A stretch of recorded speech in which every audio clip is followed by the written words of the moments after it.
Good morning. I'm Peter Balte, Chair of the Architecture Review Board. This is the July 16th, 2020 meeting of the Palo Alto Architecture Review Board. Before starting, I'd like to read the following.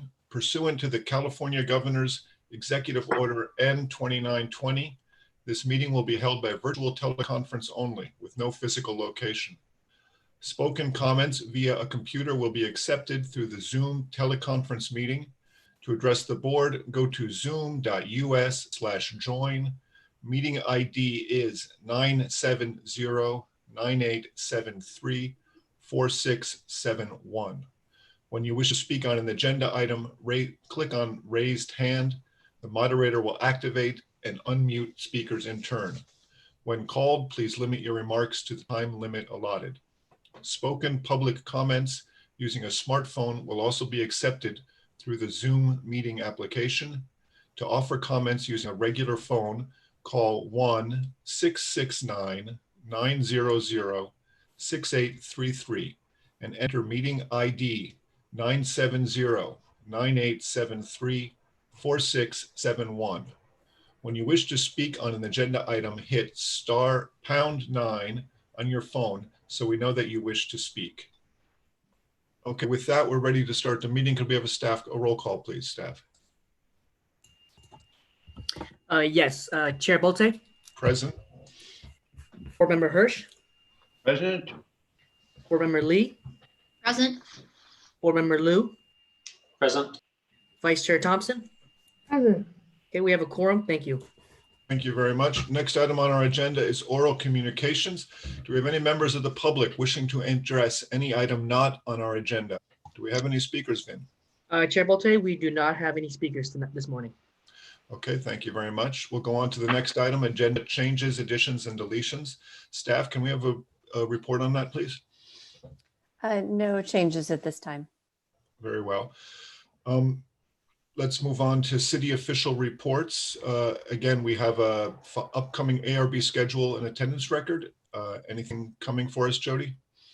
Yes, so Jody Gerhardt, Manager of Current Planning, and thank you for putting up the screen. So you do see that the August 6th meeting is going to be canceled. And if you go to the next page, you will see that August 20th, we do have some hefty items though. We will have 788 San Antonio, and we will also have 1310 Bryant, which is the Castalea School. And the first one is an important housing project. Both those projects have EIRs, and those will be out soon for the public to review. And then those projects will come to you on August 20th. The objective standards, we will delay given the size of this agenda.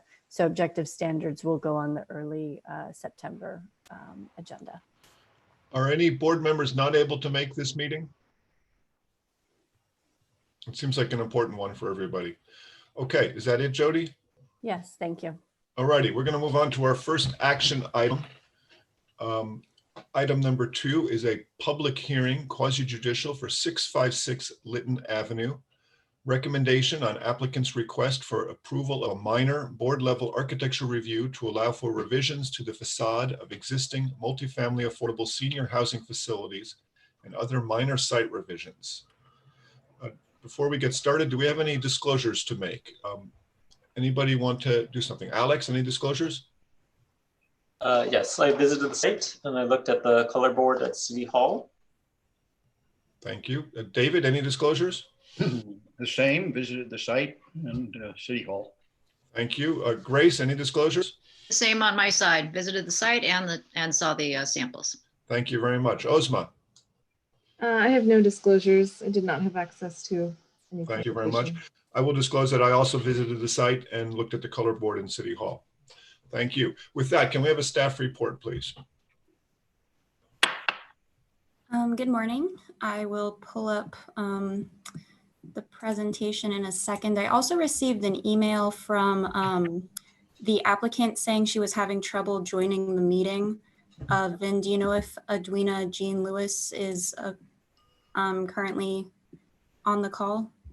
I do not see them.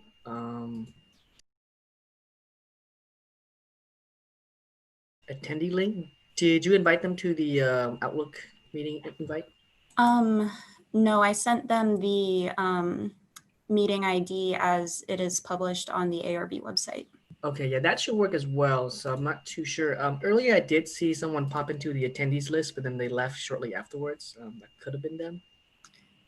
Okay.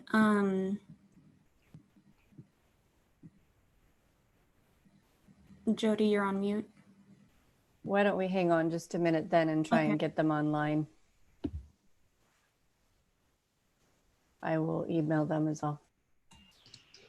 In the meantime, would it be appropriate? I know that we received an updated set of drawings. Is it possible that we could kind of let each other know the differences that we saw between the updated set of drawings?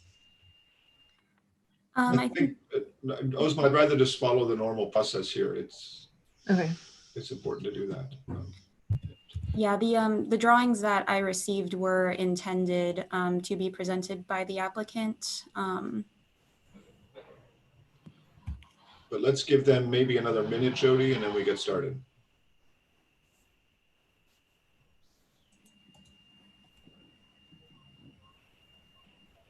Oh, good.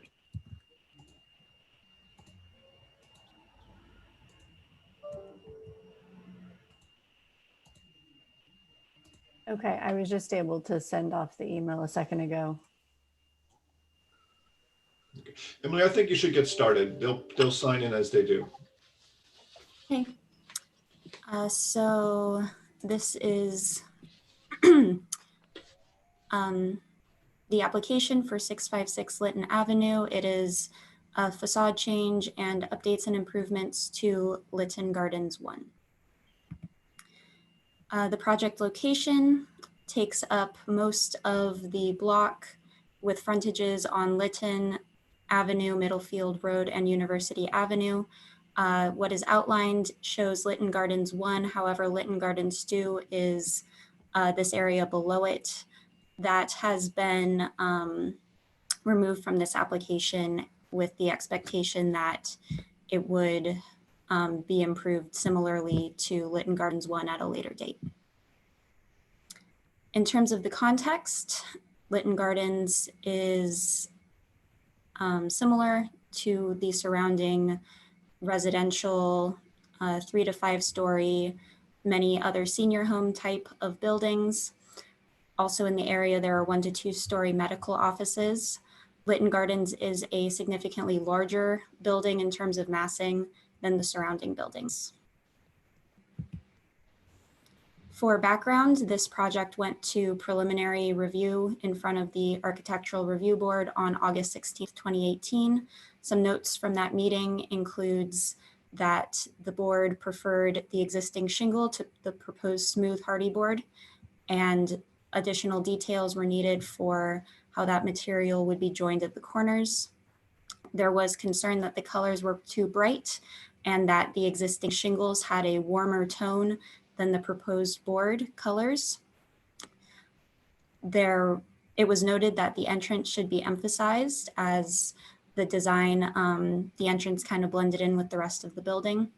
And it was preferred that mini split units for AC and heating were used instead of the previously proposed wall-mounted exterior condensers to reduce visual impact. The project overview includes the facade change from the existing siding to fiber cement board siding, new rooftop condensing units with in-unit mini split, replacement of the existing transformer, lighting and landscape improvements, reconfiguration of the drop-off zone, which includes a minor loss of parking, ADA improvements to parking and to interior residential units. This also leads to a loss of 2 parking spaces and addition of floodgates to the parking garage and ground floor entryways. This shows the elevations, including the emphasis added to the entrance in the brick red color. The top is the Lytton Avenue facade. Elevation 2 is along Middlefield. Elevation 3 is along University Avenue. It is partially blocked by Lytton Gardens 2. And then the 4th elevation is the interior side elevation.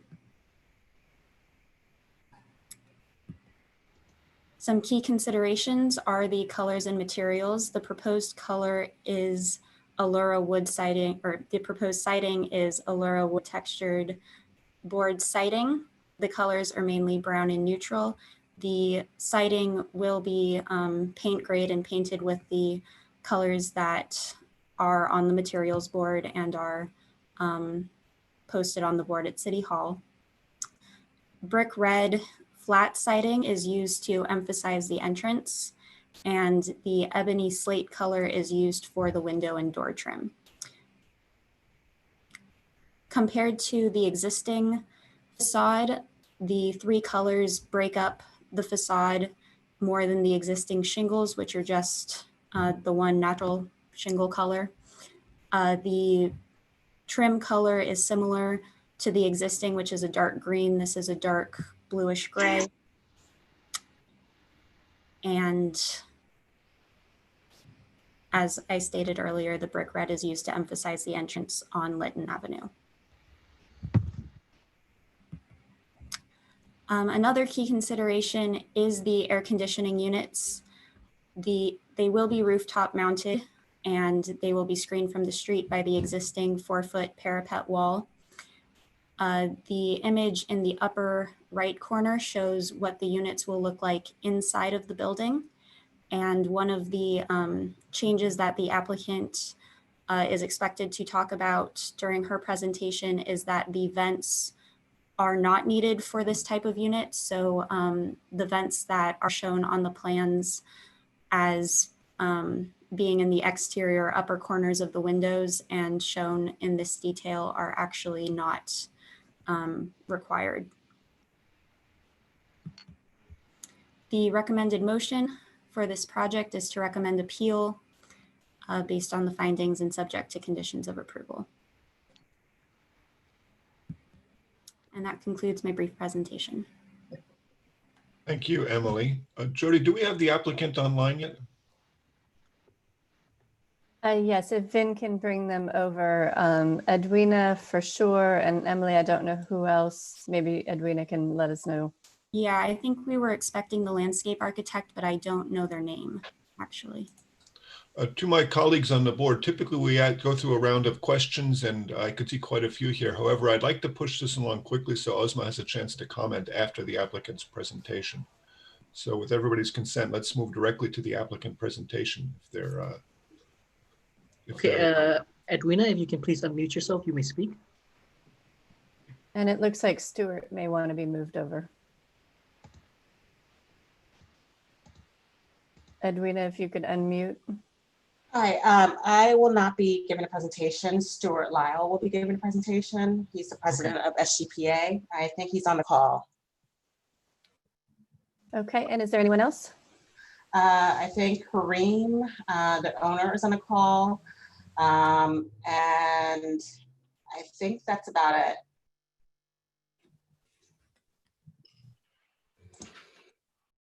Okay, Stuart, the floor is yours. I'm sorry, and Sarah Denning should be on the call also. She's our landscape architect. All right, thank you, everyone. My name's Stuart Lyle. I'm the president for SGPA, and wanted to thank Emily for her presentation and for all of her help in pulling this meeting together and getting us to this point, and thank all the members of the board for their time today. A quick overview of the project, not to be too repetitive, but on the next slide, there is an overview site plan with some data on the project. This project was originally built in 1974, contains 219 affordable apartments for low-income seniors, plus the accessory spaces and staff offices on the first floor. The scope of the building renovation on the next page talks about The siding replacement throughout the building exterior, new landscaping around the reconfigured drop-off zone, as well as in the courtyards. We're also doing a complete interior refurbishment with new casework in the units, new flooring, paint, new plumbing fixtures, and new energy efficient lighting. In addition, 5% of the units are going to be converted to fully accessible. The mechanical scope for the project includes those new mini split heating and cooling systems in all the apartments, and new corridor ventilation. And then electrically, we're also replacing the undersized emergency generator, new electrical panels that are up to code, new switchgear, upgraded service, electrical service to the building, and new energy efficient lighting throughout.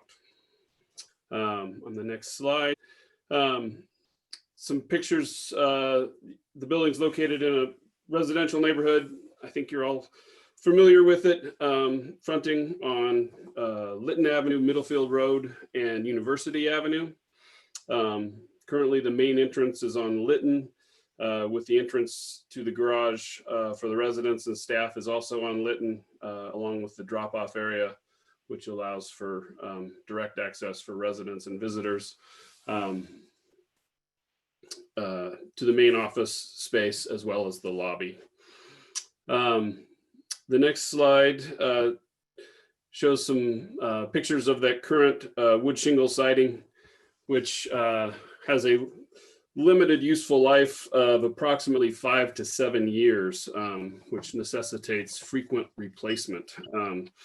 Additionally, the siding has ongoing issues with water infiltration, resulting in some dry rot in the walls and some active leaks, and is prone to warping and rotting. So in addition, the existing balconies have some dry rot issues, and those are being retrofitted to provide some additional structural support. So on the next slide, we'll show some examples of the premium fiber cement siding that we're proposing, the Allura Timber series, in the 3 colors, taupe, pony brown, and wheatfield. These have a useful life of 30 years, allowing for significantly less ongoing maintenance and reducing moisture infiltration, and help stabilize the temperature inside the walls to stop the dry rot and reducing heat loss from the interior. So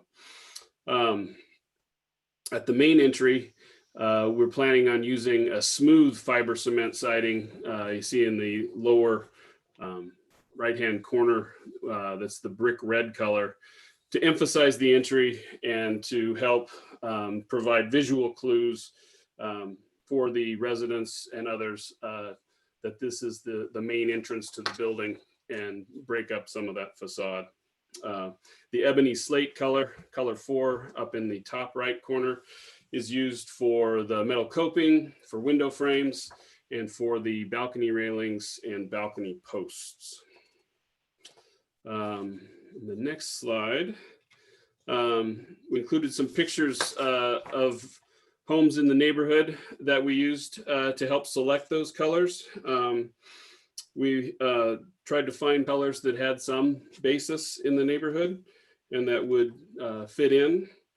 And so on the next, I think the next slide is just the color board one more time with all of those. Emily presented those as well, showing the 3 types of the wood grain lap siding, the trim color, ebony slate, and then the brick red that would be used for the smooth fiber cement panels at the entry.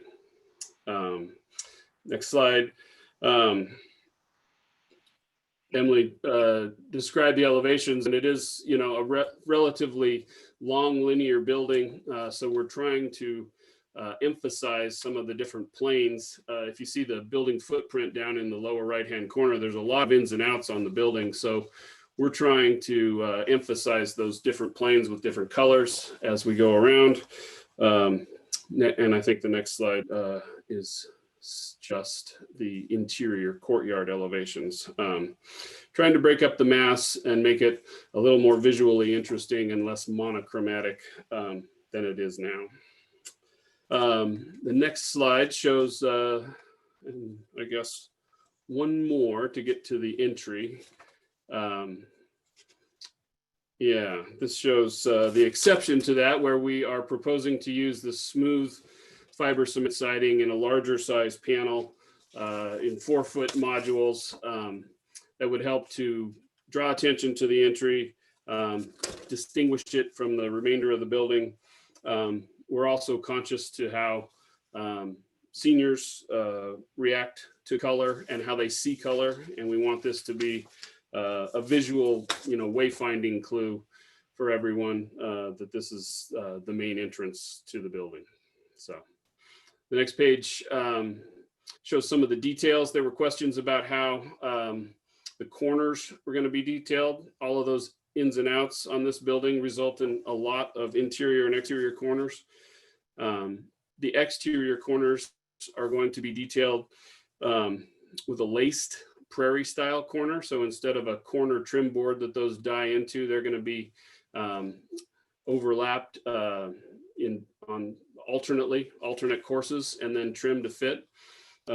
We've included details for the interior corners as well as how the trim works around the windows, up at the coping, and for the guardrails on the balconies. All right, the next slide shows some before and after perspectives of the existing entry, showing how the red color and the different types of siding helps to accentuate that. It shows the reconfigured drop-off, where we're trying to be a little more conscious of separating the pedestrian and the vehicular traffic. The next slide shows another view of that drop-off and how we're using different paving as well as striping to help designate the difference between pedestrian and vehicular traffic.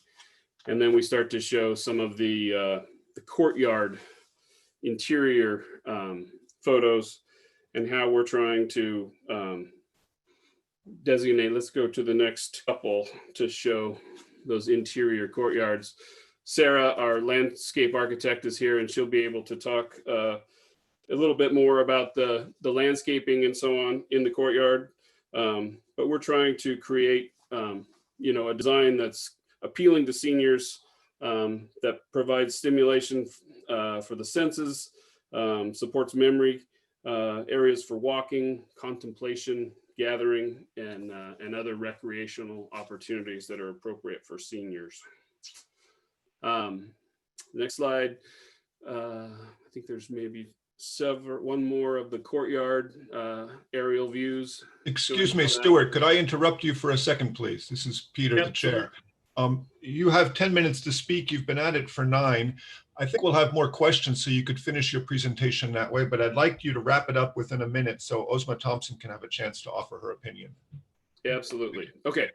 Then the last piece that I will talk about is we just have some pictures of the light fixtures, but the very, I think on slide 25, talks about some flood barriers, back a couple from there. These are some temporary barriers that are required by Public Works because we're within 12 inches of the base flood elevation at certain locations, the entrance to the parking garage and the main entrance, and potentially a few more along Lytton. So these will be temporary modular units that are put in place by building support personnel during or before a flood event, and then they'll be removed. So they won't be visible or part of the design. The brackets and support for those will be just along the door frames and or the edges of the entrance to the parking garage, and those will be painted out and detailed to minimize their appearance. Stuart, if we could with that, you're at your 10-minute limit. I would like to try to move this quickly to fit in comments from other board members who may have to leave. Before we do that, however, I want to be sure we're not skipping any public testimony. Vin, do we have anyone from the public who wishes to address us on this issue? Chair Peter, we only have one attendee, but it looks like it's the architecture. So we don't have any public comments for this item. Okay, so we're opening and closing the meeting to public comments. So then I'd like the board to chime in on this. Ozma, if you're with me here, are you really leaving in 5 minutes? I do need to, yes. But I do think it's important if the board has questions to ask them. I think there's a lot of questions to ask. So if we do that, you won't be able to comment then. Are you okay with that? Is it okay if I comment really quick and then the board can That's ask what I would like for you to do is comment right now. Okay. We will take your comment into account, and then we'll go back into, I think, I'd like to hear from the landscape architect, and I'm sure my colleagues have questions. So Ozma, the floor is yours for a moment, please. Okay, thank you. And thank you for accommodating my need to leave soon. In general, I think the project is much improved from what we saw last time. I think the textural panels siding do add a lot more visual interest than what was proposed previously. And I think it's really great. And I think it'll be a really good looking project. I did have questions. I didn't quite notice what the changes were in the drop off. So I was gonna leave that to my board members to maybe ask and sort of investigate that a little bit more. It seemed a little unclear, the change. I'm not quite sure what's happening with the drop off because I thought this was mainly just a facade change. So that's a question.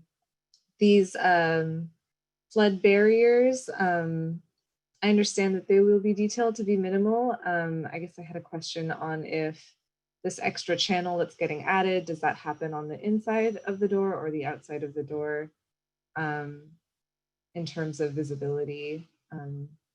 But otherwise, I do think that the color palette seems like a really nice choice. And in general, I think the design update will work really nicely in this area. So I will leave it at that for now. Thank you very much, Ozma, for your comments. So we have no public comment. Stuart, the applicant, can you tell me what else were you hoping to present or cover here? Did you have a landscape architect with you to speak? We do. Sarah Denning is here, and she's able to speak to landscaping. I had covered the flood panels were the last piece of my presentation, so I had. Okay, so with my colleagues' acknowledgement, what I'd like to do is open questions from the staff, from the board. My question first will be to the landscape architect. Could you please present to us your design? Sure. And I'll give you, say, a 3-minute time limit. Is that reasonable? Okay, sure, yeah. I'm not in a rush, really, so go ahead. Okay. Well, the whole project is relatively shady, and we need to have shade tolerant and native planting. So it's mostly that, but we kept the rose garden in the center. We're just updating the steps down to the rose garden to make them ADA or not ADA, or to make them compliant. In the courtyard, we have a large circular bench with a fountain for gathering, and then benches along the path. We were removing a few trees, and the trees that we're removing are high water and not native. And we're replacing them with native trees throughout the project. But there's not a whole lot of space for more trees anyway, because there's so many trees. Yeah, at this courtyard, the corner courtyard we call it, there's only one plant in this courtyard that is not native. It's called Lamandra, but it's in the property next door. It's a zero maintenance grass-like plant that can tolerate shade or sun, or a lot of water or no water. It's just a good bulletproof plant. And a sitting area at the entry, and lots of bike parking for staff or the seniors that live there. So any questions or? Thank you very much, Sarah. To the other colleagues, do we have any questions for the applicant or the staff on this? We've got rushed very fast. I think I have a bunch of questions, but who else? Yeah. I do have a question. If I Great, may, go ahead, for please. the applicant and staff, I'm wondering about signage, particularly at the front entry, and if that is going to be part of the application that would be submitted and reviewed through planning staff? And would the board be seeing that signage proposal?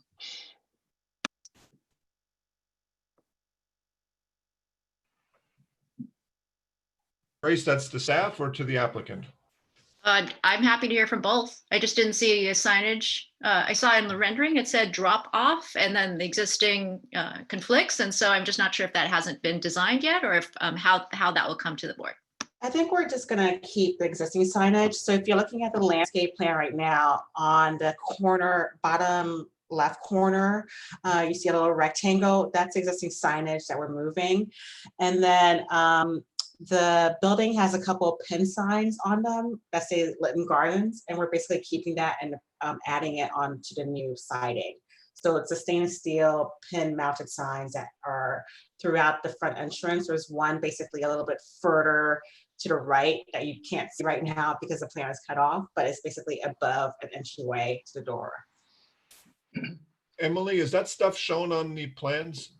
Changes to the signage? Signage was not included as part of the project scope. And Yeah, so I changes, think at this point, the signage would need to come back as a separate application. thank you, Jody. Grace, is that a satisfactory answer?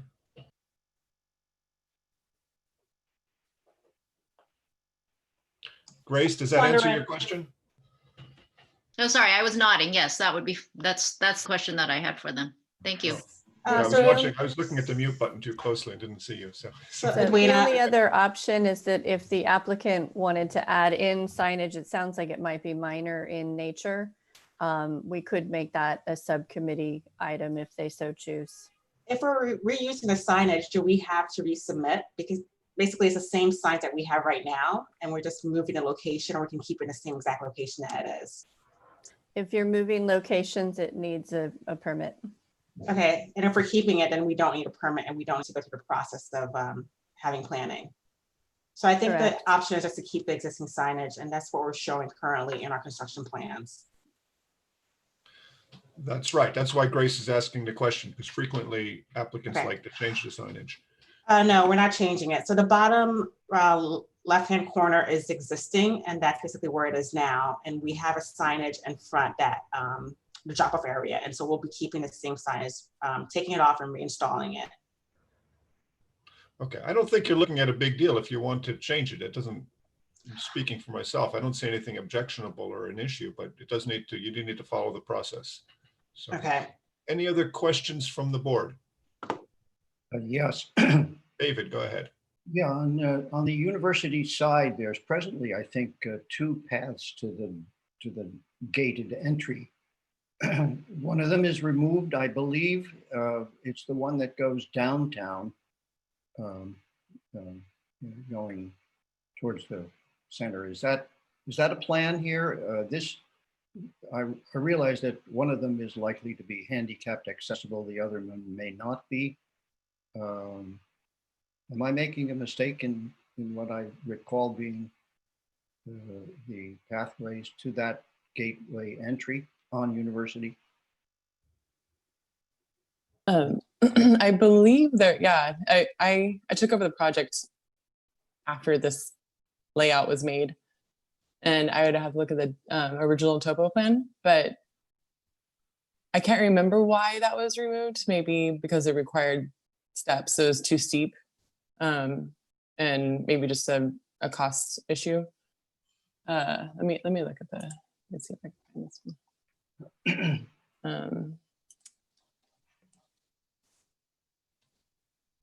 Let's see here. Peter, do we want to come back to that question in a minute? Yeah, let's. Sure. You can come back to me. That's fine to come back to that if you like. David, any other questions? Well, yes, as Osma brought up, the issue of Lytton parking is significant here. I happen to be a neighbor pretty close by and was even sent a card to note that this hearing is going to take place. And so I've had a lot of familiarity with that Lytton entry. I would ask Lyle to talk about that a bit, because there's a conflict there between the Lytton Avenue traffic and entry and egress and sidewalk access on that side. It's very severe. So could you talk about how what mitigating methods are going to be used to prevent a conflict at that corner? David, let me interrupt you for 1 second. I'm concerned. You mentioned that you live very close to this project. Yeah. Are you sure you should not, you're within the range where you should be recusing yourself? Jody, have we checked that out? That's Well, what I think I'm it's double important. checking right this second. Um, I just need a few minutes. I think we can, I think we can continue. The main thing would be, can David vote? And I will find that out soon. Well, I think it's important that he also David, it's just so important that we don't get ourselves in trouble here. I'm aware. And have you checked for yourself? Because you're the one who makes the decision on these things, how close you are to this property. Well, I'm within the announcing distance. Was it 600 feet or something like that? Or 800 feet? I'm within that dimension. I'm across Middlefield and a couple blocks away. A couple of blocks, you should be fine. Well, I got an announcement in the mail. Well, that's because the staff is doing their job, and it's not the legal determination. I think it's 500 feet or something. Jody, is that right? Well, I'm not an immediate neighbor. Okay, well, look, it's your determination, David. I'm okay with you continuing your line of questions. Okay, thank you. Thanks a lot, Peter. Jody, please let us know if you determine that he is an issue. Okay, go ahead, David. Finish the question, please. Yeah, I think I pretty much stated it, that it is and since there's been changes to Middlefield traffic, just so that you know, this intersection has become significantly more busy traffic, both going into town, and coming from town, going to Willow Market, where they turn onto Willow Street, get down to 101, continue through to Redwood City, or to neighboring areas. So this corner is questions, David. Questions. Constantly busy during busy hours. So traffic in and out of Lytton Gardens comes only to this location. I'm concerned that there's a conflict with the Lytton Avenue. So David, with respect, what is your question to the applicant? I asked before is what mitigating measures are being used to make this workable at that Lytton Street corner?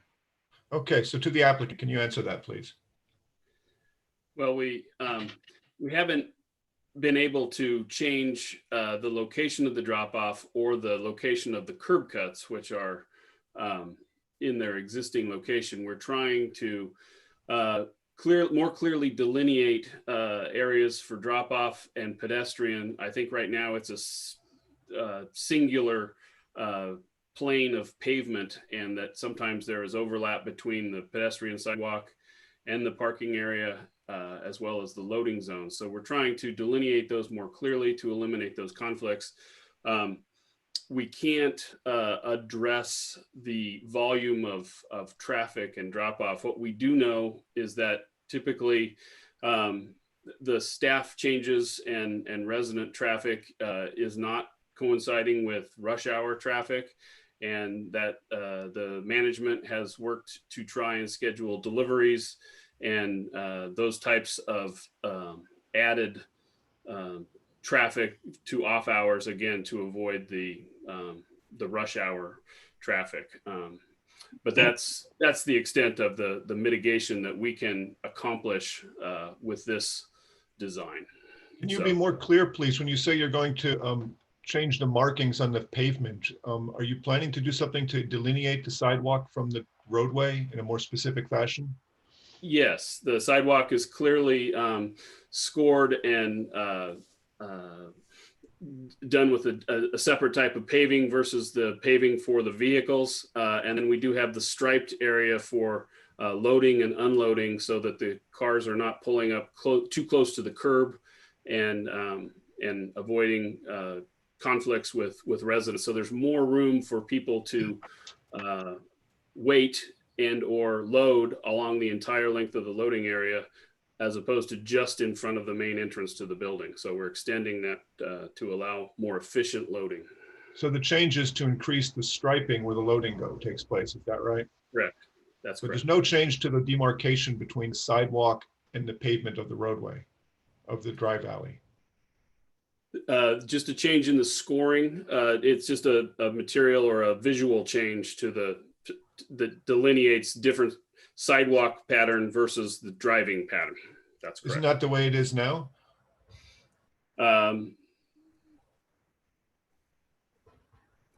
If that's the case, then we're just going to work to try and emphasize that. So we're going to try and, use color or use some type of other material, visual cue to separate the sidewalk from the vehicles. So is there anything in this application, though, that's stating what you're going to do? I don't Aside believe there is, other than what's shown in the renderings. And then to the staff, the striped area shown in the rendering on the screen now, that's what's going to be new, the painting of the striped area? That's correct. Yes, so currently what is shown as the striped area is currently non-conforming I believe non-conforming handicap parking spaces. And so those parking spaces are being removed in favor of making it a more functional loading zone. I believe there may also be some street parking kind of on the sidewalk that kind of takes place in practice now. And that would hopefully be decreased with this plan. Okay, but I'm just trying to, this is a question. The change in this application is to provide the striping and remove the ADA parking spaces on either side of the front door. Yes. Yeah, and then the walkway that extends around the tree that goes down to the lower part of the screen, that's also new. Again, just to expand that ability for people to spread out along the loading zone and not all congregate right at the entry trellis. Okay, it sounds like you've answered that question. Any other questions, David? Yes, well, I mean, the reality of the use of the space, from my experience is that, of course, residents coming here are dropped off so that you can really have a place for the striped area. Would likely take a resident who is getting out of a car, who's potentially a handicapped person, getting onto a wheelchair, their chair or whatever, moving whatever they need. And then entering, actually, that's an improvement to put that entry where it is. But the reality is that cars will be parked outside of the striped zone so that a person could access that area from the passenger seat of a car. I think you need... David, excuse me. I'm trying to go through a round of questions. We'll come back to this as an issue. I think you're bringing up some very valid points, but yes. We want to understand the application right now. Are there any other questions about this loading area and changes proposed? Is that the intention of the way the roadway and the striped area is intending to work? And then I have one other question on this, and that is, Sure. Has the traffic department ever seen how this is being presented? It's a significant traffic issue. So that, Jody, is there any response from traffic on this application? I think, Emily, I don't know if, I'm sure we routed this to transportation, but given that it is an existing configuration, generally that would be allowed to continue. There isn't a significant there isn't enough of a change to this project to require them to change the driveways. Regardless, Jody, his question was, has the transportation department taken a look at this? And do you know for sure that you've sent these drawings to them? Emily? I mean, I would have to stop sharing the screen to completely confirm that, but projects of this type generally are routed to transportation. Okay, I will go look, because yeah, when you're sharing your screen, you have limited ability to do other things. But back to the conflict of interest, luckily I had noticed this issue about a week ago. I had talked to the attorneys at that time. I also confirmed with him this morning that David is far enough away, and also the impact of this project is so limited that our attorney does not believe there is a conflict. But of course, that's David has the ultimate decision on that. Okay, well, thank you for checking. David, I'll assume you want to stay in with this review then. I'd like to stand. Okay, then Jody, David's question stands. If you could check and see if you guys submitted this to transportation for any comments they may have. Let's move along and see, is there any other questions? Alex, you've been very quiet today so far. Yeah, I don't have any questions. Okay, I have a couple of questions then. I'd like to understand how these mini split HVAC systems are connected together.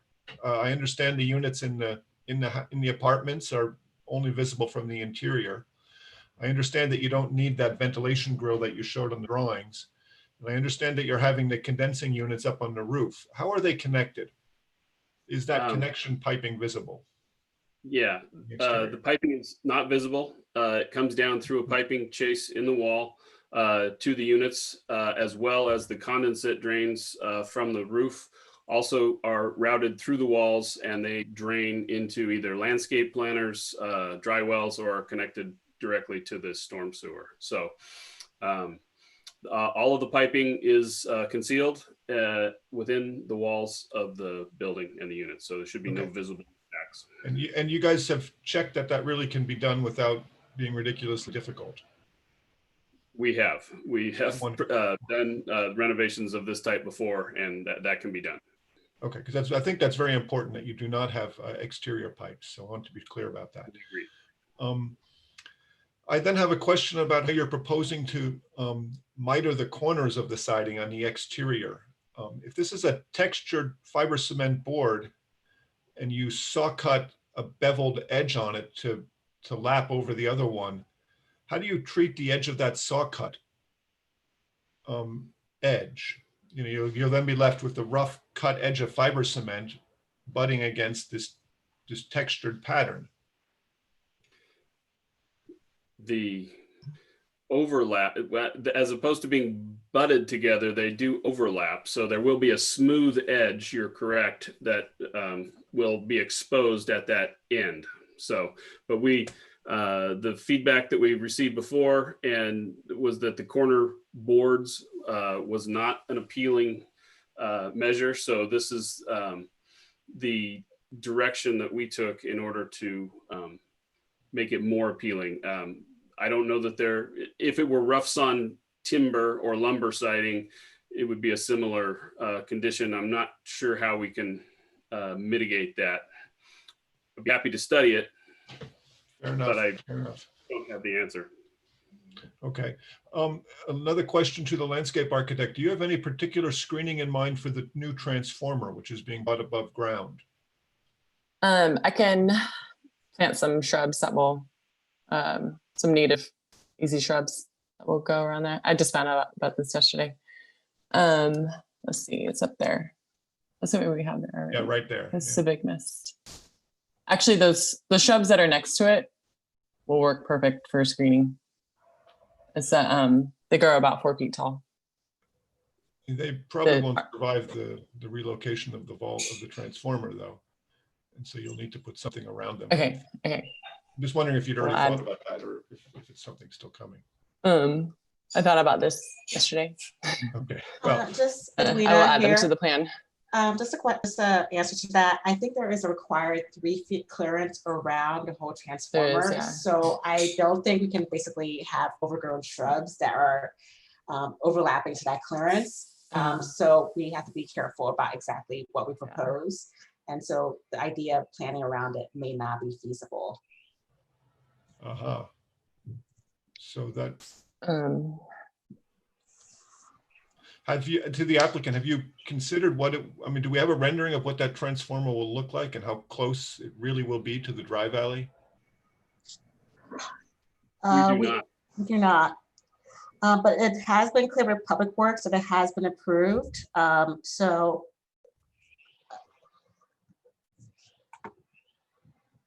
Well, yeah, I could easily see that Public Works is happy if you just raise it above the ground. So you fill in the vault and you bring the wires up and put it all above ground. But those are pretty big things, a transformer of that size. And it's fairly close to the entry, I think. You can study, I believe that PG&E will allow you to screen it from several sides. You need clear space in front of it in one direction. So we can look at the orientation and see if we can maybe put that service area to where it faces perhaps the drop-off zone, and yet then the transformer can still be screened from the street. So those are the things that we can look at when we get a little more detail from PG&E and our electrical engineer about the location and so on. But I think we'll be allowed to screen at least 2 sides of it and still give them the required clearance in front. Yeah, so the city of Palo Alto does not use PG&E. We have our own utility. And Right. so you'll want to work with them. But I think probably the same answer though. Okay, all right. And just regarding the circulation question that David had, this project did not get routed to transportation. It did get routed to Public Works Engineering though. And they do have some, overlapping responsibilities. So if there was a safety concern, Public Works would have brought that to our attention. Thank you, Jody. I have one last question of sorts, and then we'll go on to some board comments. But it's regarding the floodgates and the basic contention that you're below the floodplain. Can you say what is the floor elevation of the building itself, the main floor plate, relative to the floodplain? Do you know what that is offhand? Because walking around, it seems that it's about a foot or 2 higher than the sidewalk. Do you guys have your, what's called the BFE, the base flood elevation of the project established? if you go to the elevations, we have it noted on there. So Emily, if you can scroll back to the elevations. Yeah, this was an extensive review with Public Works, which accounted for much of the delay between the last hearing and this one. Well, I'm very sympathetic to you folks. Public Works can be really difficult, and it's they're under the gun to enforce this thing. But if we're within 12 inches, we have to provide these floodgates, and so we're working with our civil engineer in the survey to limit those. The parking garage entrance is definitely one that we have to have those gates at, probably the main entrance. And then we're working to identify any other entrances on the ground floor. But it appears that we're going to be able to avoid floodgates at most of those because of the concrete stoop that's there and the fact that that will keep it above. As I'm looking at your drawing, it says your base flood elevation is 48.9 feet. It seems like it's somewhere around the sidewalk of the property. Maybe the elevation's not correct, but I wouldn't be surprised if the sidewalk elevation varies around site. But yeah, the base flood elevation is 48.9 and the finished floor is 49.24. So it's within approximately 4 to 5 inches in certain locations. And you're saying that the Public Works Department is requiring floodgates on doors when you're 5 inches above the base flood elevation? That's correct. It's a FEMA requirement if you're within 12 inches of the base flood elevation. I see, okay. And then can you describe more thoroughly the flood panel gates, whatever that you're thinking of using and how they work? Sure. again, we've looked at a number of products and we haven't settled on one just yet. But typically it involves a channel section that's mounted at the door jamb. And then these panels that are typically 12 inches will slide in there. So we'll need two 12-inch panels to slide in to keep it above, more than 12 inches above the flood elevation. The parking garage entrance will probably have a intermediate member that'll be like a removable bollard. So we put in the intermediate member and then slide those in. It's something that the building maintenance staff should be able to accomplish within a couple of 8-hour days when they know that a flood event may be coming. So the part that's visible on an ongoing daily basis is just the channels on the outside of the doors. The panels themselves are stored someplace else. That's correct. They'll be stored in a storage area, probably in the parking garage. And the drawing indicates that the channel is 3/4 of an inch wide and attached to the door jamb. Yes, that's the approximate width based on that product there. Yes. And you've checked that on some of those 6-foot wide sliding doors. This product will work for that situation. Yes. It seems like an awfully thin panel for that much water pressure. Is this product you're showing in the drawing manufactured for this purpose, this pre-spray company? Yeah, and there's multiple products that we have looked at. The one that we've shown here but that's precisely what they are manufactured for. They have neoprene gaskets and seals, and then you can see they insert the screws to tighten them down. So they're engineered for this purpose. Okay, thank you very much for answering that question. Alrighty, do we have any other questions from anybody on the board for staff or the applicant? Okay, then I think we're ready to move into comments and discussion from the board. David, you want to start us out? You get me first all the time. Try someone else. Who else wants to begin this then? Look, I'll go first. I'll tell you guys what I think. I'm very concerned about this project for a variety of reasons, but primarily, I think that there's something to the cedar shingles which really resonate well with the trees and then in the landscaping and the whole nature of the building, which is a big broken up box, but it's fairly large. And I think this fiber cement siding is just not a great choice aesthetically. I also think that the cedar shingles on there are fairly new, and I really honestly think that they've just not been maintained. You have to put a finish on those things, and that's not been done. I think the waterproofing problems are mostly from poor installation and detailing around corners, trim, windows and stuff. I walked around the whole thing very carefully, and I don't see it too much. And I say all that because the fiber cement boards you're putting on are very thin and look fairly inexpensive and not attractive, I don't think. And I don't think this is a change for the better. I can't make the finding that this is a high quality material. I could be persuaded if you were using a thicker level of fiber cement board that's more carefully designed and detailed to give a slightly higher quality, more textured, more shadowed relief. But what you're putting on, in my opinion, is a fairly inexpensive product. And I just don't think that's suitable for a building of this prominence and of the current level of beauty and sort of the textured siding that I see. I think it's just a change for the worse, and I have a hard time supporting it. I also find that it's problematic to propose the corners the way you're doing it. I don't think that will work. I have a lot of experience using this material, and the moment you cut that fiber cement siding, it sort of frays and it doesn't really refinish to a smooth surface ever. When we've tried to do those mitered corners, we end up using auto body filler and sanding it all very smooth, and it's an extremely labor intensive process. I just can't imagine you doing that on a building of this size. It's just awfully expensive, and even then it's very maintenance intensive. I think you're going to have to use vertical corner boards to pull off this fiber cement detail. I also think that having the textured siding with the corner lap the way you're showing will just look really bad at the end. It'll look like a mistake. I just don't think that's a realistic detail. I acknowledge that detail comes from the manufacturer, but my experience speaks otherwise, that won't work.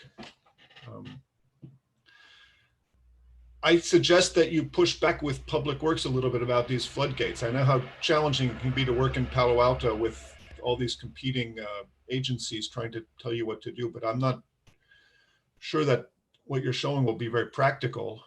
And I doubt that it really will keep the water out. And it seems to me it would be quite a pain for you to do. I would suggest instead just focus on getting a good gate at the parking garage, which is clearly below the BFE, and try to get them to back off of this requirement on every door. That'll be a pain and expensive to put in, and it seems to be more of a bureaucratic thing than anything practical. Obviously, that's not related to our ARB findings, but that's something I suggest that you think about.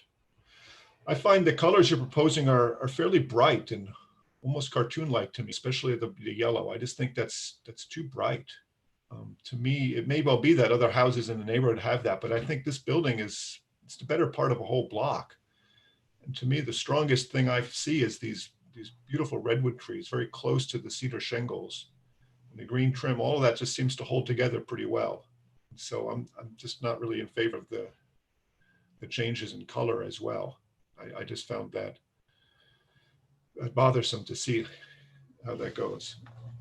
So I'm afraid I cannot support this project at this time. Anybody else? Let's go to Alex then. Okay, so I can actually recommend approval of the project today. I do have some concerns, and I'm not sure how the best way to address them will be, but we'll see how that goes. So I think the first one is, I think I agree with Peter on the yellow color. It did pop out at me when I looked at the color samples at City Hall. I think that the drawings look fine to me. So it's just the color sample I think is too bright. My second concern is also the corners. I think my recommendation is to do probably do a metal corner. I've seen architects do custom metal corners too. I don't want to get into all the details of that, but sometimes they'll use those instead of the standard metal corners. And then I think my third and last comment is on the landscape. I think that for the landscape architect, I think you did a great job with the native plant selection. And I think my only concern is on the middle field frontage. So you've got like a 400-foot long block and you've got the same two plants going all the way down. And I'm fine. I think I like the combinations that you've done with the plants and the foliage colors. But I think I would recommend some more variation. You can keep it minimal but I would encourage you to try to make it a little bit more pedestrian friendly, just with having some variation or alternate planting types. So, and then one last comment on the staff report on packet page 13. I think the staff report mentions that the density of the project is 14.85 units per acre. But as I calculated, it should be somewhere around like 98 units per acre, like 219 units on 2.2 acres.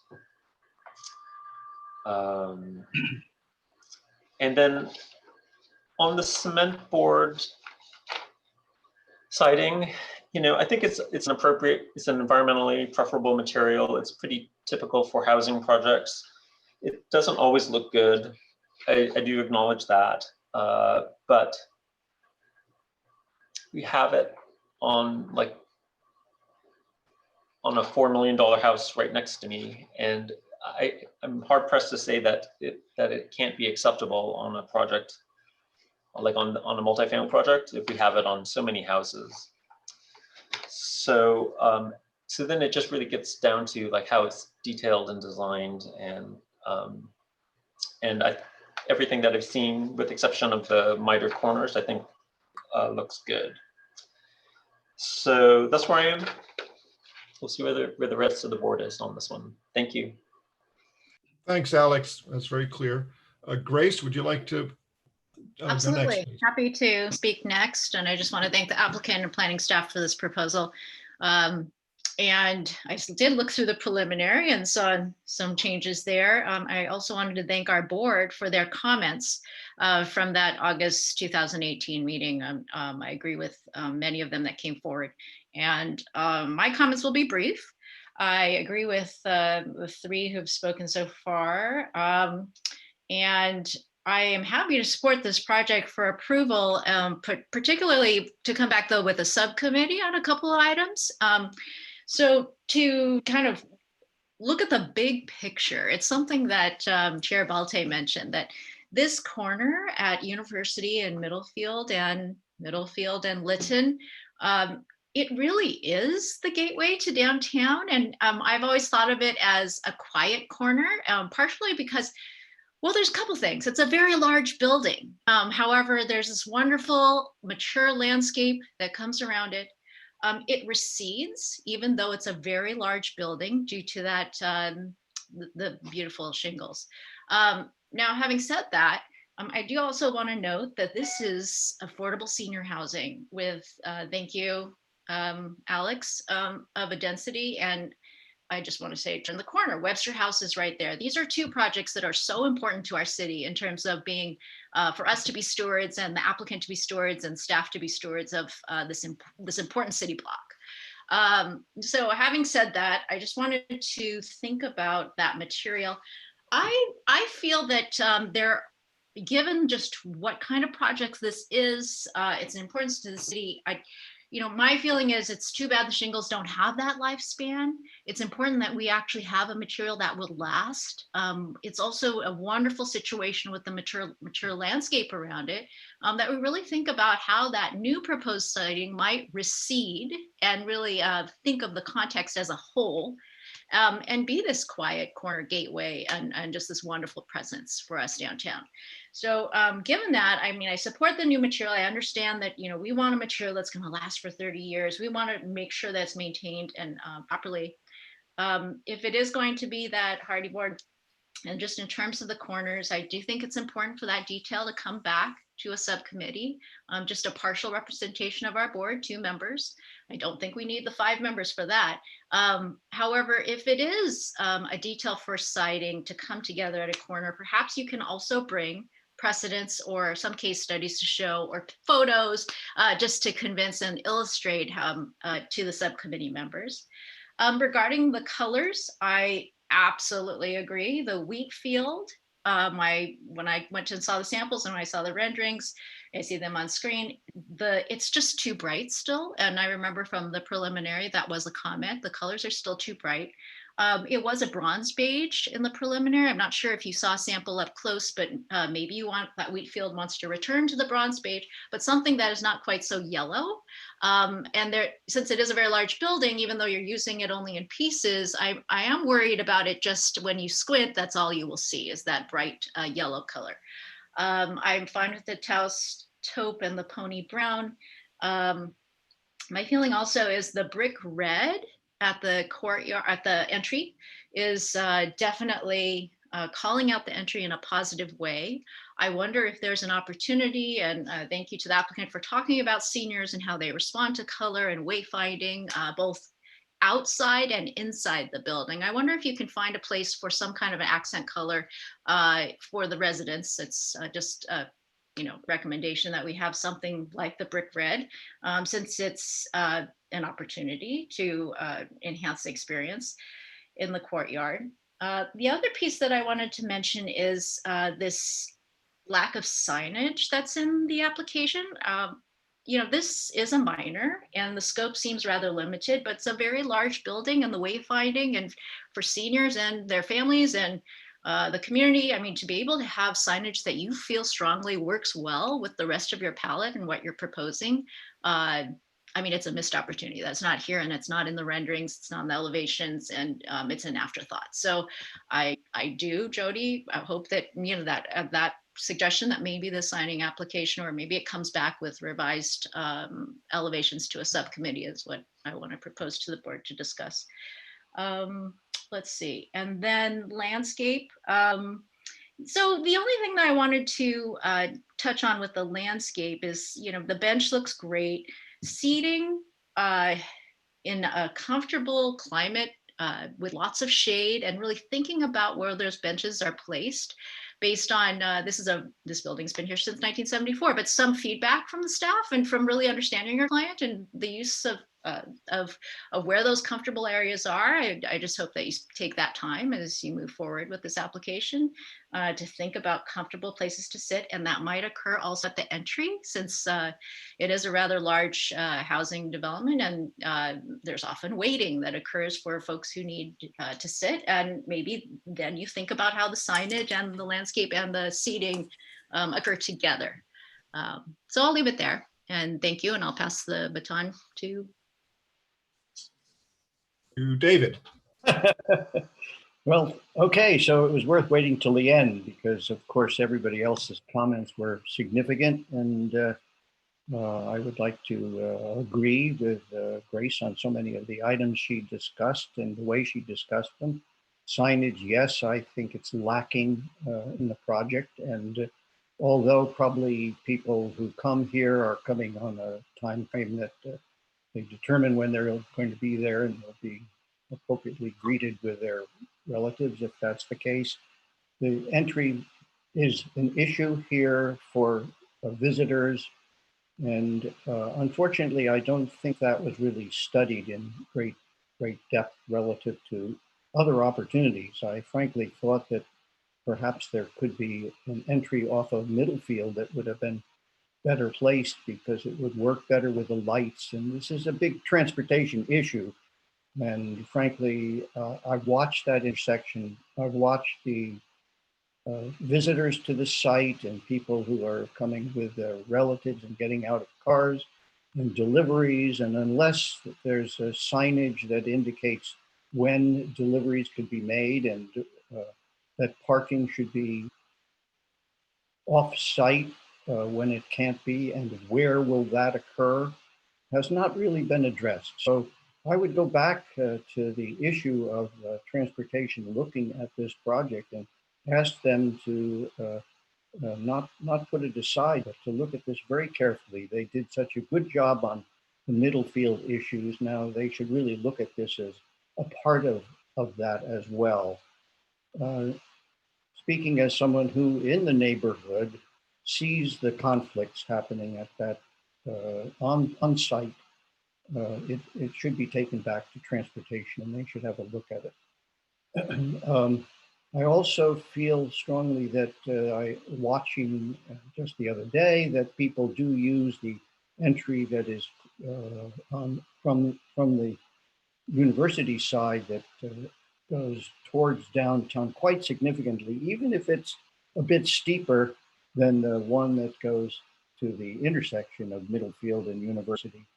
I find it's going to be a problem for people who want to get from the center of this project to town to have to go either around the Lytton entry, all the way around the block that way, or all the way down to the University corner and University Middlefield corner. And I would like the landscape people to explore why that was removed and to see if it couldn't be put back, because I'm sure it's going to turn out to be a more useful path for many of the people going out of that exit or entry.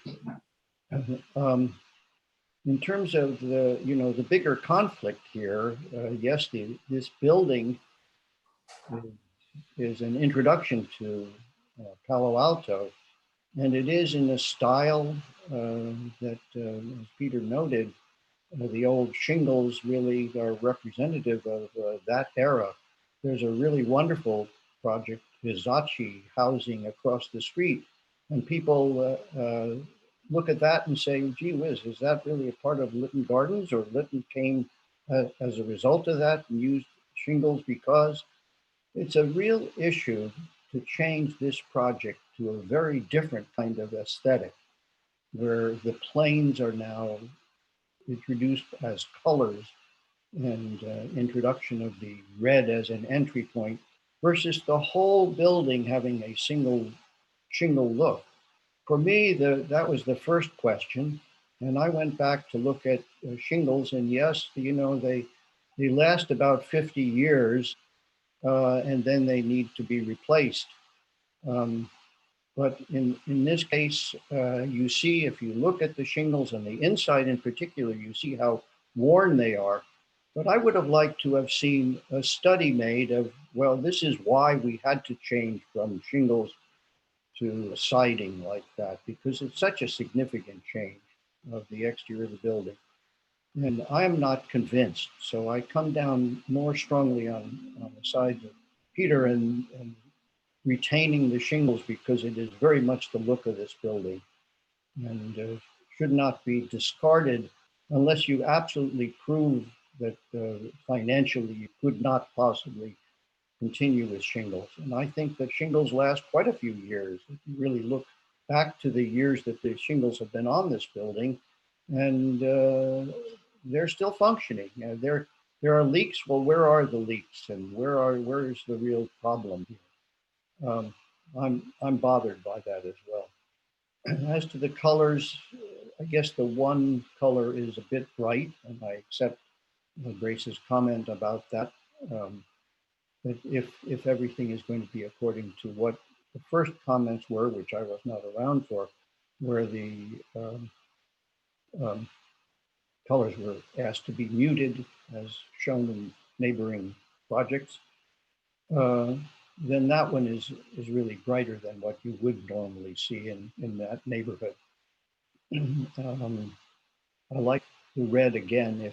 If the choice is no shingles and change to cement board, then of course the red and other colors are good colors. And I would say that the idea, if the idea were to go back to the original design and to define the planes then differently, the way your newer design does, then the other colors are adequate. In terms of the corners and the treatment of the corner, it's a very difficult problem. I definitely wouldn't want to see another material used at a corner. I would want to see the material that is natural to the corner return being treated appropriately.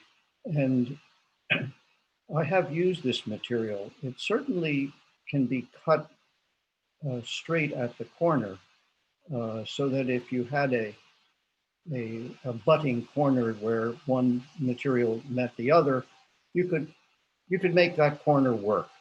But when it's in a kind of a shingle format, I don't think it's ever going to kind of make it there.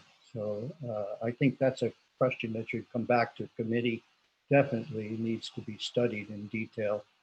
And so, you know, it's a kind of a compromise when you use the material that is a really basically flat material like that and try to semi-pretend that it's going to match up with the texture of a shingle, but doesn't quite make it, especially when it comes to corners like that. It's a questionable use of that material. As I say, I've used it and I think it looks good, but it's a completely different panel system when it's rectangularly attached to a building than it is when it's attached in a form of overlap and shingle look like this. So again, my emphasis would be to solve the problem of the entryway, which is partially solved by putting the new access from the other side of the tree, but isn't completely solved as far as the corner is concerned. And to put back the other path, and of course, Alex's comments, whatever they are, I always buy whatever he says about the planting. He's usually right on target. And I like the landscape. I think the landscape is effective. But I do think there's a problem in the end here with the use of this material. And I can't support the project for that purpose. Thank you, David. Okay, to my colleagues, we have a bit of an issue then. I think I heard Ozma supporting the project, although she's not here to vote on it. And now we have Grace and Alex in support, I'm assuming, from what you've said. And I I'm afraid I cannot support it the way it's presented. David, I heard a little more flexibility in your voice. I would like to offer to my colleagues that this is the kind of project we want to get a clean answer to as soon as possible. They've been, it seems like, dragged through the public works business more than is fair. And we owe it to them to make it a straight answer. And it seems to me like a majority of the board is in favor of the material that's been presented. I would be pushing to have them explore a fiber cement type shingle. That such a project does exist, and it looks a lot, has more of the texture and refinement of what's there now with the durability of the fiber cement. But I suspect that's a big go round on the design right now. Mhm. David, how strongly do you feel whether you can support this or not? Very hard for me. I guess this is like a totally additional comment to whatever has been said.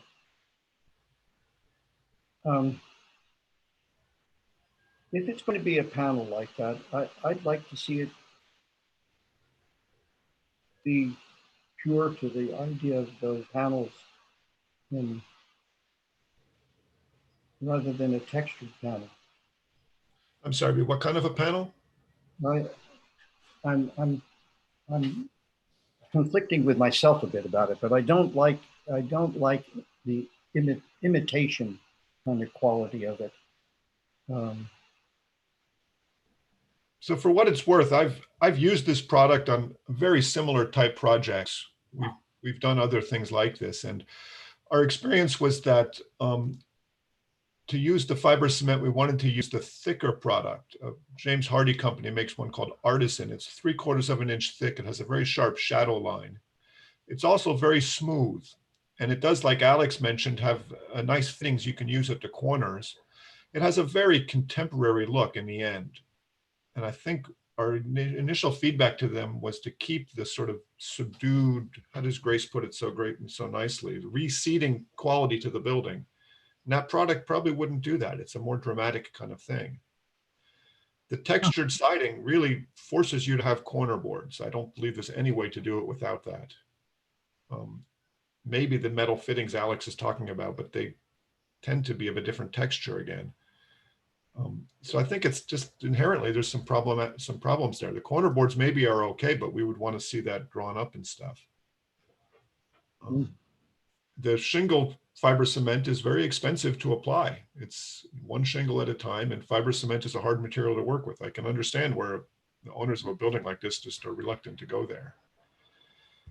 Maybe Grace, you put together a nice thought process on this whole thing. Do you want to try to make a motion and see if we can get 3 votes for it?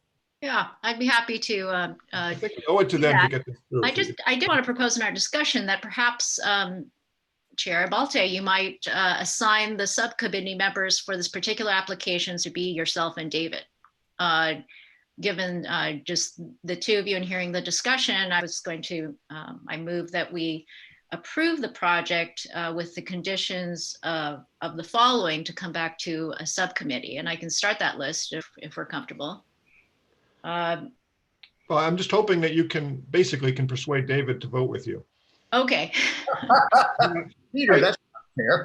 Look, I'm playing politics here, but this is a project that needs to be approved or denied now. Yes, and actually, if I can step back before I state the motion, I mean, if we are still in discussion, if we think about the typology of this building, the users and the budgets that are associated with this kind of project, which many of us have worked on in the past, I do not think we should delay. I think that this is a project that has waited for 2 years, has worked with the city closely, and I just want to make sure that we all know that this is a project that we don't always see come along, that our board doesn't have the privilege to review.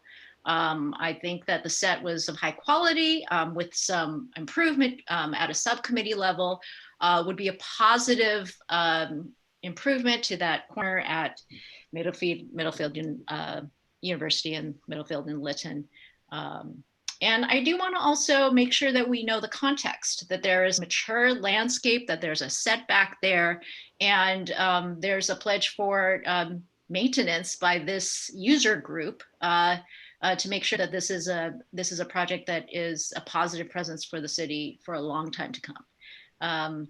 So, given that, I'll just move that we approve the project with the following condition, that the project return to a subcommittee with the following revisited.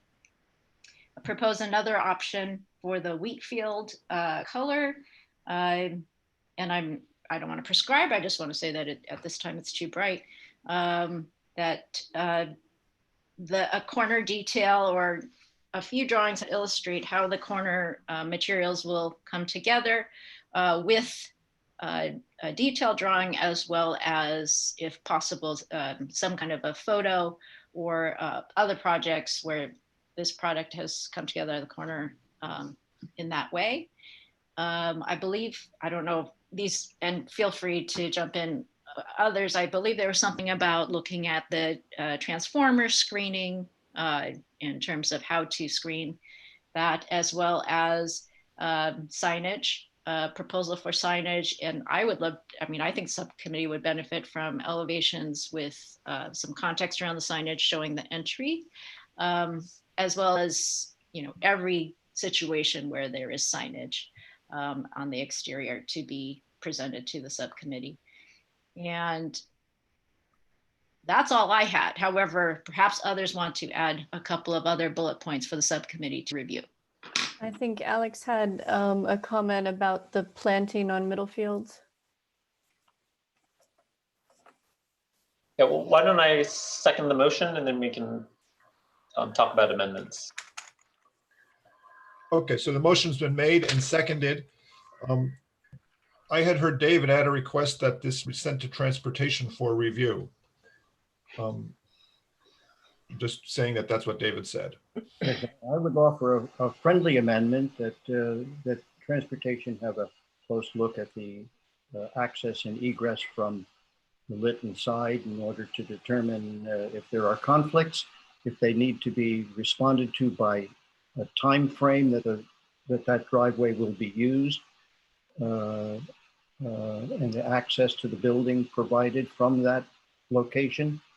And that we get a report back from transportation on the issues of the Lytton access, and also protection of the sidewalk itself from crossing traffic.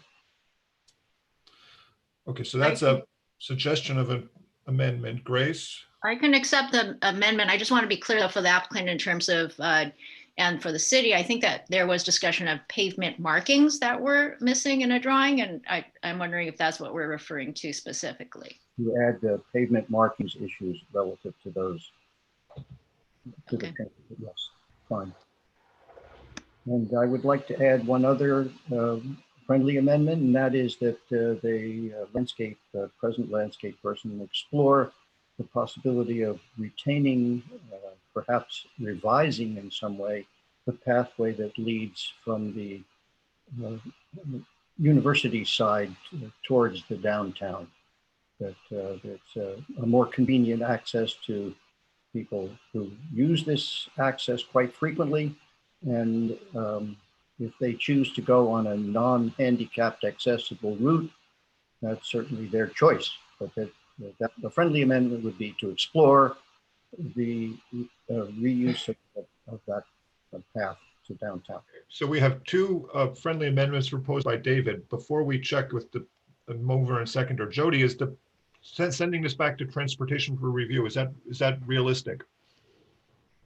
There's nothing wrong with that. I think we're just talking about that drop-off area and ensuring that it's safe for pedestrians, correct? David, is that correct? Yes, and also that there's some way in which the traffic that uses it can be monitored not to conflict with the transportation, Lytton, and the pedestrian transportation as well. What you're asking for, though, is just to have transportation review the project. There's no stipulation on doing anything about it, right? Well, to report back to us. Report back to the ARB or the planning department?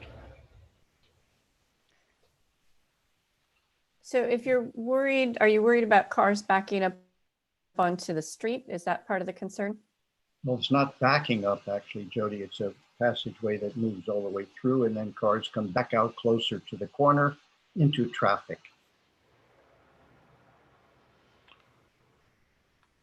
I think, David, the existing situation is not ideal, but the operative word there is existing.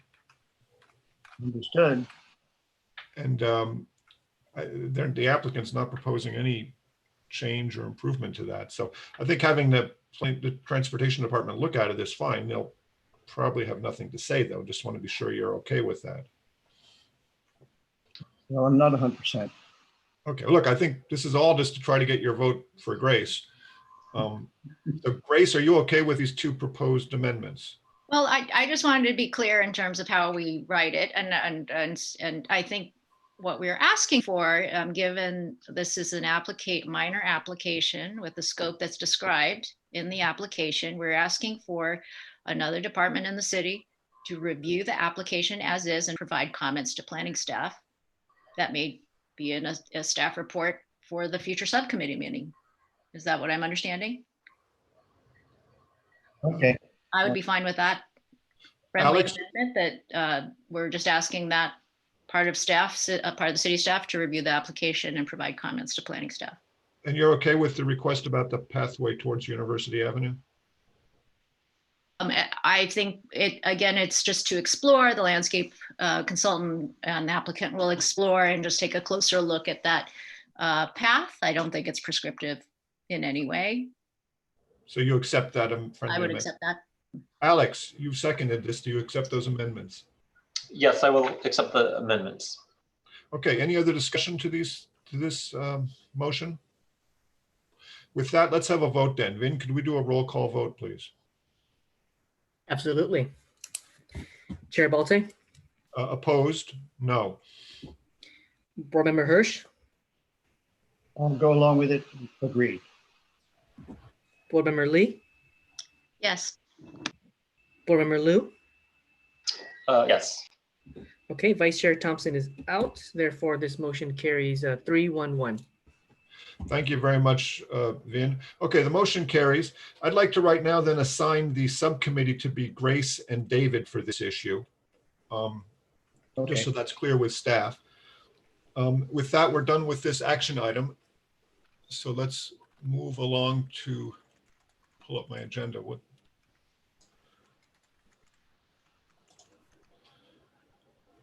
Next agenda item is board member questions, comments, and announcements. Alex, we have you down to bring us up to date on the North Ventura Coordinated Area Plan. Can you do that, please?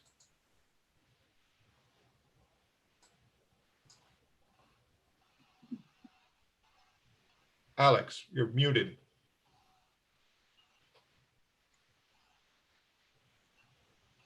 Alex, you're muted still.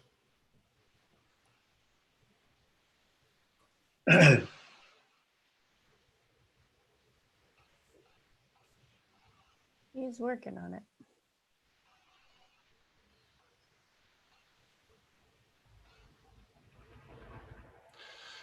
Jody, do we have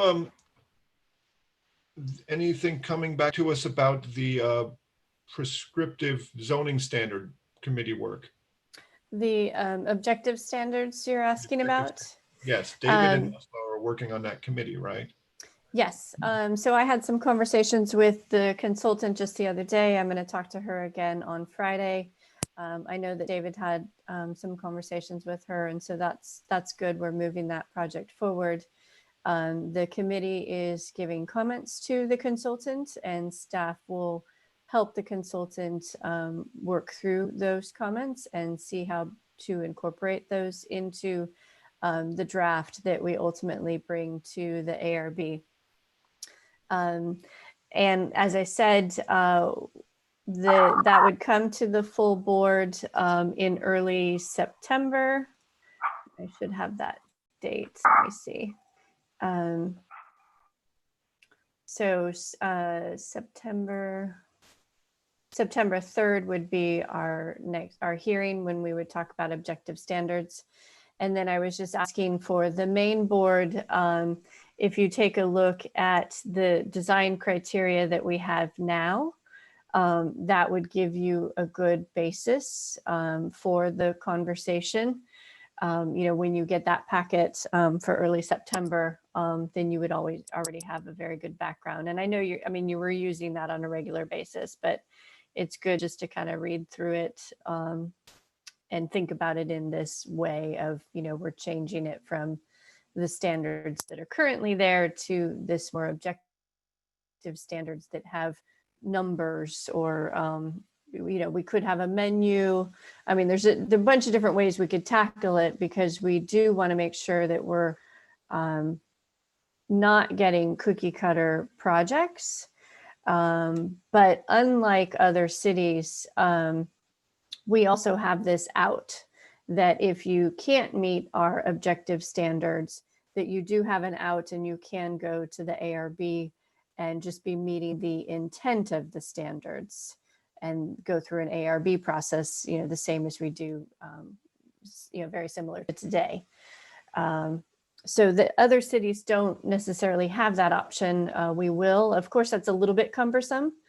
So we do want to make the standards able to fit as many projects as possible. But if somebody wants to be unique, they can certainly come to the board and do that.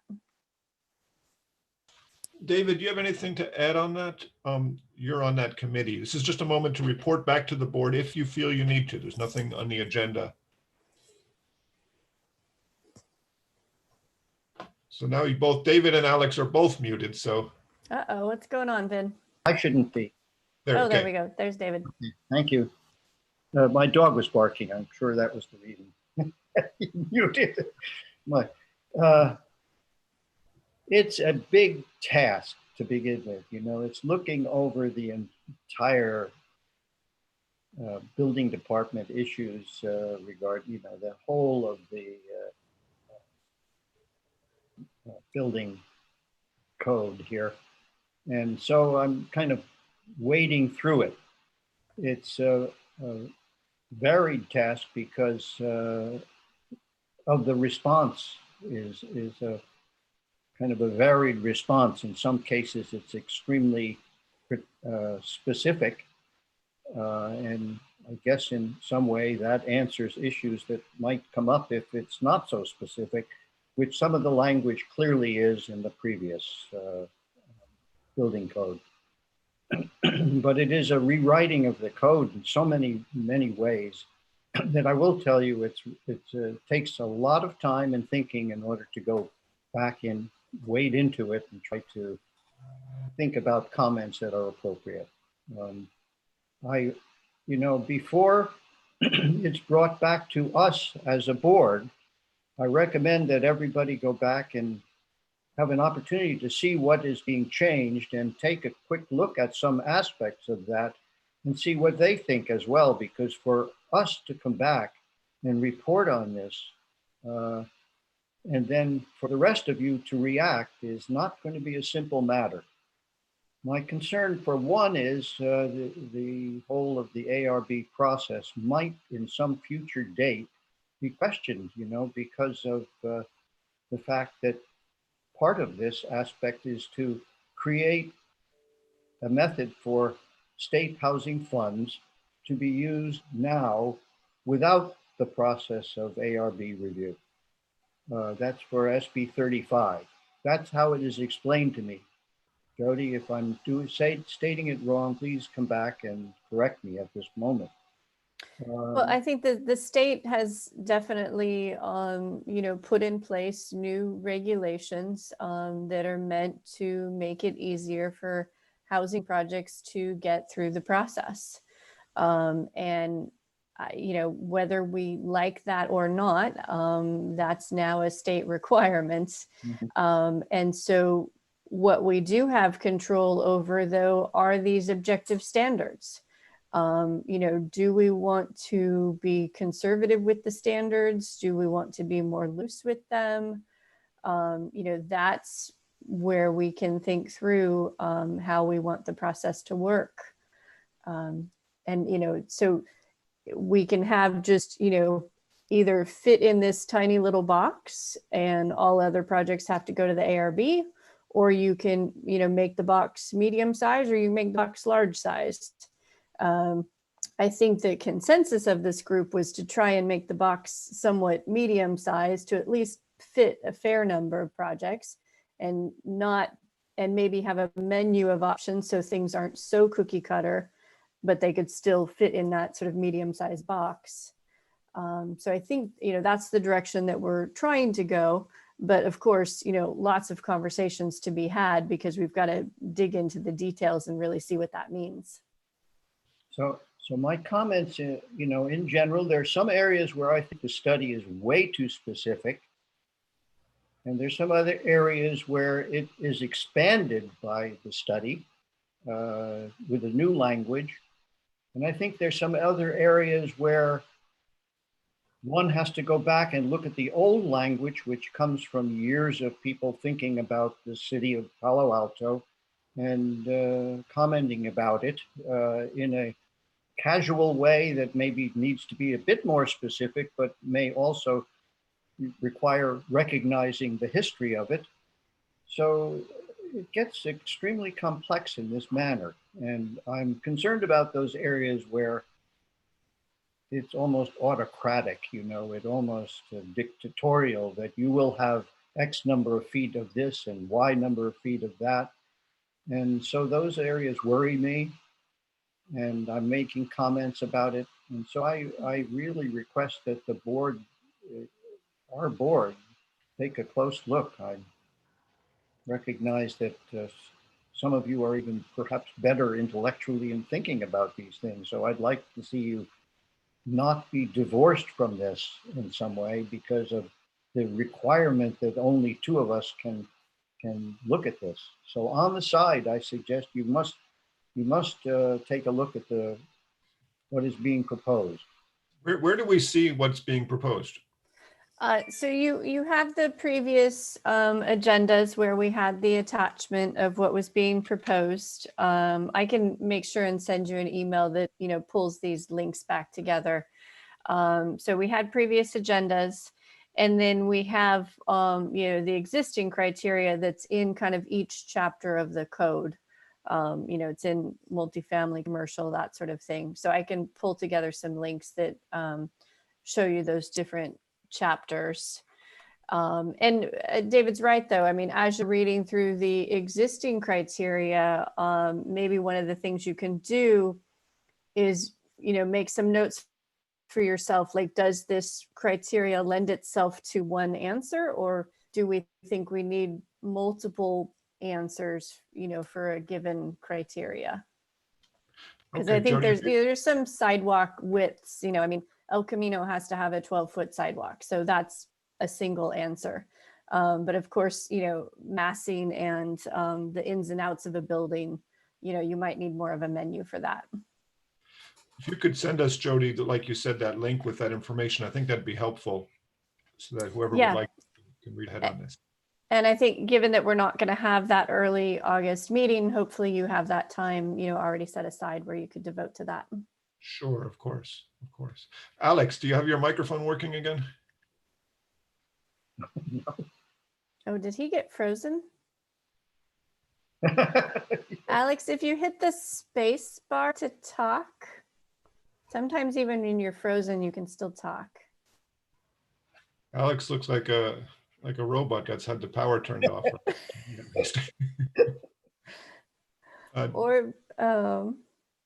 Jody, do you know if there's any action going on with the North Ventura Committee? I want to say that there had been a committee meeting, and so I don't, and I'm sorry, I don't keep up on it enough because there's too much else. Ben, can you give Alex a call, please, on the phone and see if he's okay with, if he has something to say? Or I want to adjourn the meeting, but certainly don't want to cut Alex off. Sure, 1 second. And let me also try to move Alex from attendee and back to panelist. That sometimes helps issues that they're having. Yeah. Or if we just need him to call back in. Everything was working fine a minute ago.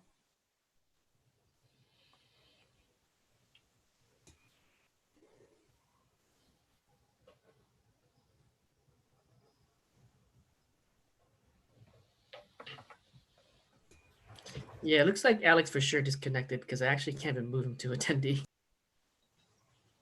And can you Okay. reach his cell phone? Do you have his number? I actually realized I don't have his number. I do have his number on my computer. Let me just grab it real quick. Sorry. Yeah, I could call him, but I'd prefer that one of you staff members just give him a phone call.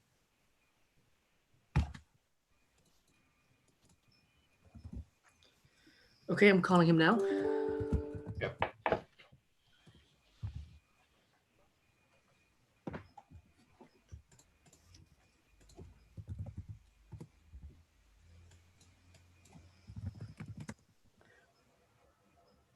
So the only thing I see on the web page for NVCAP was a June 25th meeting.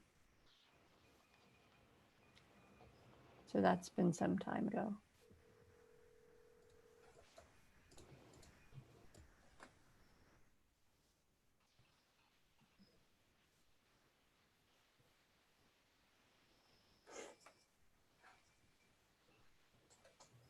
Any luck there, Vin? Did he answer the phone?